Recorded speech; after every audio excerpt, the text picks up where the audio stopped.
व्यक्ति ऐसा नहीं है जो अपने 15 साल के बेटे से कहेगा कि 10 कुंटल का वजन उठा के लाओ, नहीं कहेगा।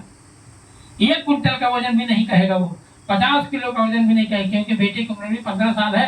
हम 50 किलो का वजन कैसे कह दें? तो जब ये लौकिक माँ बाप 10 साल 20 साल 25 साल के लिए मिला हुआ माँ बाप है, जब वह अपने बेटे को वजन देते समय, जिम्मेदारी देते समय जब इतना परख लेता है, देख लेता है कि वो कितना उठा सकता है, उतना ही कहता है जाओ बेटा 3 किलो उठा लो, 5 किलो उठा लो, ठीक ना? क्योंकि जानता हूँ 3 किलो 5 किलो उठा लाएगा। लेकिन वो जानता है अगर हम 50 किलो या 1 कुंटल कह देंगे बोझा उठा के लाओ तो मेरा बेटा नहीं उठा पाएगा। तो हमने ऐसा कैसे मान लिया कि जो जन्म जन्मांतर से मेरे माँ बाप है, उन्होंने बिना सोचे समझे ही मुझे जिम्मेदारी दी होगी। जैसे हनुमान जी ने पहले कह दिया कि हम लंका में नहीं जाएंगे, जामवंत ने याद दिलाया कि तुम कैसे नहीं जाओगे, इसी काम के लिए तुम्हारा अवतार हुआ है, तुम कैसे नहीं जाओगे? हनुमान जरा होश में आओ, तुमने ना कैसे कह दिया? और फिर ये भगवान का काम है और भगवान के काम के लिए ही तुम्हारा अवतार हुआ है। तब हनुमान जी ने कहा अरे इसको तो मैं तुरंत लेके जाऊंगा।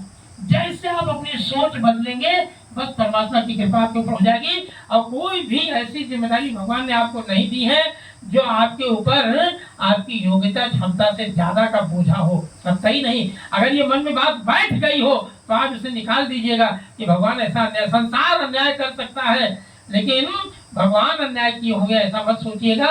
इसलिए प्रसन्न रहना सीखिए। प्रसन्न रहने वाले के साथ हमेशा भगवान रहते हैं। और जो गणित लगाता रहता है ऐसा होता तो ऐसा होता, ऐसा होता तो ऐसा होता, ये हो जाता तो वो हो जाता, वो हो जाता, तो भगवान के तुम लगाओ गणित।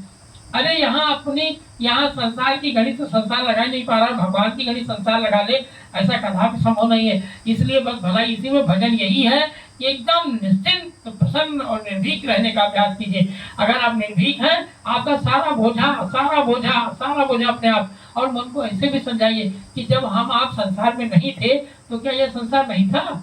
अभी हम लोग मर जाए तो क्या संसार भी धस जाएगा ना? ये परंपरा है और ये चलता रहा है, ऐसे चलता रहेगा। इसलिए अपने मन को समझाइए, जीवन का मैंने सौंप दिया सब भार तुम्हारे हाथों में। बहुत प्रसन्न रहिए एकदम से।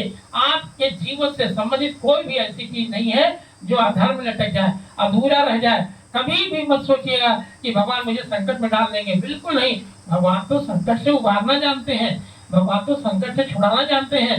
भगवान तो अपने भक्तों को हंसने की प्रेरणा देते रहते हैं। रोते तो अपनी करनी से हम लोग हैं, क्योंकि अपने बोझे को हम मानते हैं कि भगवान ने बोझा ऐसा ला दिया कि हम चल नहीं पा रहे हैं। यह बिल्कुल गलत है। आज से अपने मन को समझाइए कि जो भी जिम्मेदारी भगवान ने दी है आपको, बहुत सोच समझ के दिया है, आपकी योग्यता पात्र और क्षमता के हिसाब से दिया है। भगवान ने आपके साथ न्याय किया है। अन्याय तो आप कर रहे हैं कि उस जिम्मेदारी को आप बोझ मान के चल रहे हैं, ये गलत है। जो जिम्मेदारी भगवान ने आपको दी उसको आपने बोझ मान लिया।